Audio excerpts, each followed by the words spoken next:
आज जन्माष्टमी का यह महोत्सव पूरे भारत में मनाया जा रहा है। भगवान श्री कृष्ण के जन्म उत्सव के अवसर पर यह उत्सव मनाया जा रहा है। माखड़ी में भी सरस्वती शिशु मंदिर में हर वर्ष की भांति इस वर्ष भी श्री कृष्ण महोत्सव का आयोजन किया गया था, जिसमें बच्चों के द्वारा नृत्य प्रस्तुत किया गया तथा छोटे छोटे बच्चे राधा कृष्ण एवं सुदामा आदि बने हुए थे और साथ ही साथ हांडी फोड़ने का कार्यक्रम भी किया गया।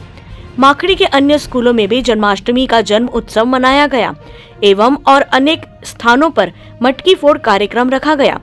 इस अवसर पर सरस्वती शिशु मंदिर के समिति अध्यक्ष दीपेंद्र नाग, चंदन साहू, सुदर्शन साहू, मनोज साहू, संजू ग्वाल, रोशन सेन सचिव, शिशु मंदिर के प्राचार्य एवं दीदी उपस्थित थे। समिति अध्यक्ष शिशु मंदिर दीपेंद्र नाग ने कहा कि सर्वप्रथम मैं आप सभी को जन्माष्टमी त्योहार की शुभकामनाएं देता हूं।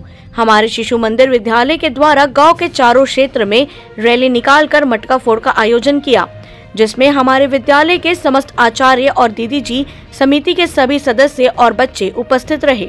माखड़ी से रोशन सेन की रिपोर्ट।